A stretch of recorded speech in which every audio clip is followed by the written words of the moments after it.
ముందుగా మంత్రికి సంబంధించిన వార్తలను కనుక పరిశీలించినట్లయితే నిన్నటి రోజున సోషల్ మీడియా వారియర్ శ్రావణ్ ఎవరైతే ఉన్నారో ఆ శ్రావణ్ మరి ఇక్కడ సోషల్ మీడియా వారియర్స్ బీఆర్ఎస్ కు సంబంధించిన సోషల్ మీడియాను ఇబ్బంది పెట్టే కార్యక్రమంలో అధికార పార్టీకి సంబంధించిన వాళ్ళు పోలీసుల ద్వారా అనేక ఇబ్బందులు పెడతా ఉన్నారు. ఇప్పటికే అనేక మంది మీద అక్రమ కేసులు పెట్టిండు.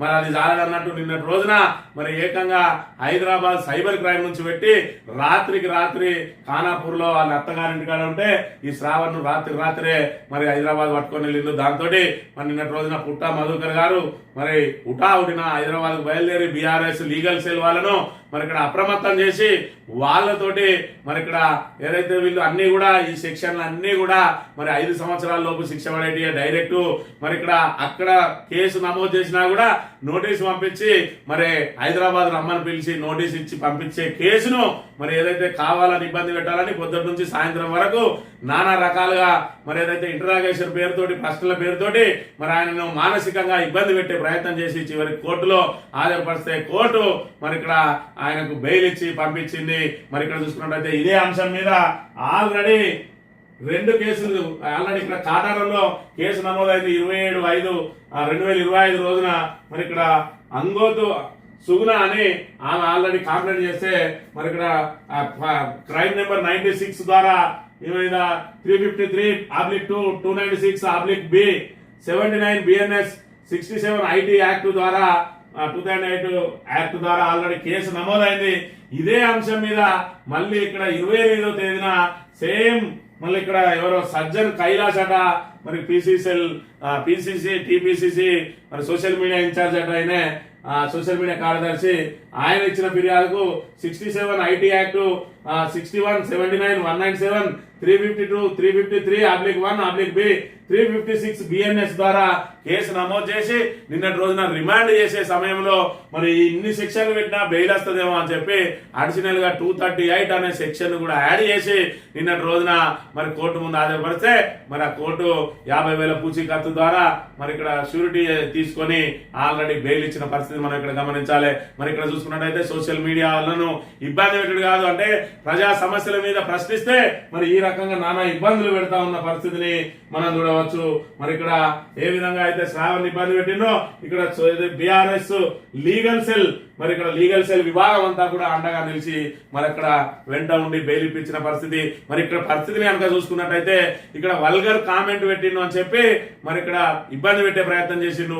అసలు వల్గర్ అనేది వల్గర్ కల్చరే నీ అనుసరణ నుంచి వచ్చింది శ్రీధర్ బాబు గారు ఒకసారి గమనించాలి.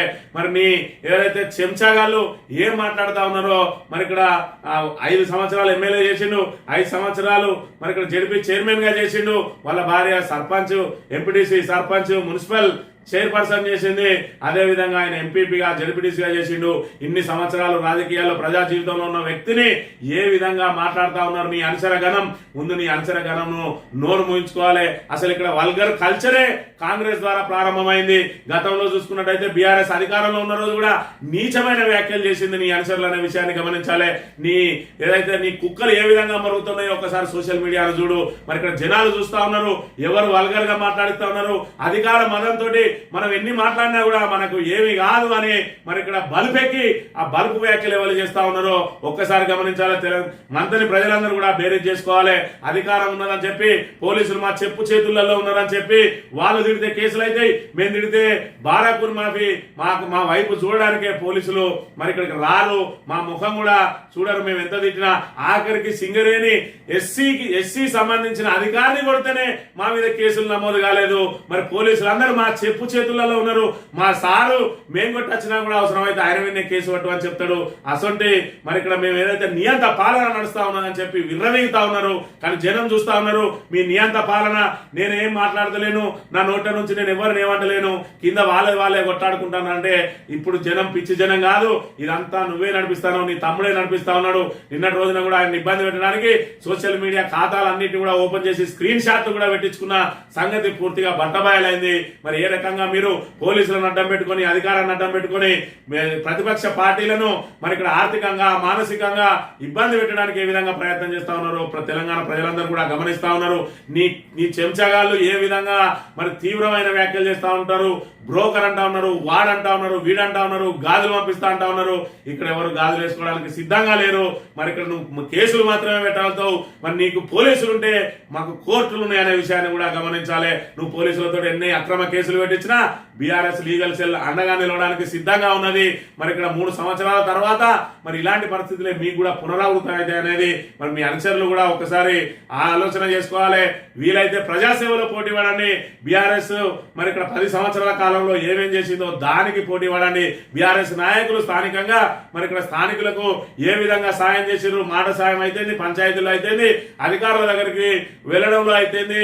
మరి ఇక్కడ మా పార్టీ నుంచి మీ పార్టీకి వచ్చిన వాళ్ళు ఉన్నారు, వాళ్ళని అడుగుని ఏ విధంగా బీఆర్ఎస్ వాళ్ళు 10 సంవత్సరాల పాటు సేవలు చేసిండ్రు, మీ వాళ్ళు ఏ విధంగా దోచుకుంటా ఉన్నారు, ఇసుక పేరుతో ఏ విధంగా దోచుకుంటా ఉన్నారు, మట్టి పేరుతో ఏ విధంగా దోచుకుంటా ఉన్నారు, ఒక్కొక్కరు గుత్త పట్టిండ్రు. మరి ఇక్కడ అధికారులను ఫోన్ చేస్తే కూడా ఇటు వైపు ముఖం చూడడానికే మరి ఇక్కడ భయపడుతున్న పరిస్థితులు. ఈ రకమైన నియంత పాలన సాగుతూ ఉన్నది మంత్రిలో. మరి ఇక్కడ పోలీసులతో వేధింపులకు గురి చేసే విషయాన్ని మానుకొని మరి ఇక్కడ పోలీసులు కూడా ఒక ఆలోచన చేసుకోవాలి. సోషల్ మీడియాలో మరి ఉద్రిక్తతలు ఏవైతే వచ్చినప్పుడు మరి ఇరుపక్షాలను పిలిచి కౌన్సిలింగ్ చేయాల్సిన బాధ్యత పోలీసుల మీద ఉంటది. కానీ కాంగ్రెస్ వాళ్ళను పిలిస్తే తమ పీఠాలే కదులుతాయని చెప్పి కాంగ్రెస్ వాళ్ళు కొడితేనే కేసులు పెడతలేము. ఇక సోషల్ మీడియా మీద మేము వాళ్ళని పిలిచి కౌన్సిలింగ్ ఇస్తే మరి మా మీద పోయి ఏం చెప్తారో ఆ చిన్నసారికి ఏమైనా చెప్తే వెంటనే మరి ఇక్కడ మాకు కూడా ఫోన్ చేసి ఆరా తోరా అంటాడు, ఇక్కడ నుంచి దెంగే అంటాడు అని చెప్పి మరి వాళ్ళు గజగజ వణుకుతున్న పరిస్థితి నెలకొన్నది అలా మంత్రి నియోజకవర్గంలో. ఏది ఏమైనా కూడా ప్రజాసేవలో పోటీ పడండి. మీరు ఇచ్చిన 6 గ్యారంటీలు అమలు ఏదైతే ఉన్నదో దాన్ని చేయండి. సంవత్సరంలో చిన్న కాళేశ్వరం పూర్తి చేస్తాన్నారు, ఇప్పటి వరకు అతిగతి లేదు. మెడికల్ కళాశాల పెడతాన్నారు, ఇప్పటి వరకు అతిగతి లేదు. మరి ఇక్కడ పారిశ్రామిక వాడలు నిర్మిస్తాన్నారు, ఏది మీ పారిశ్రామిక వాడలు?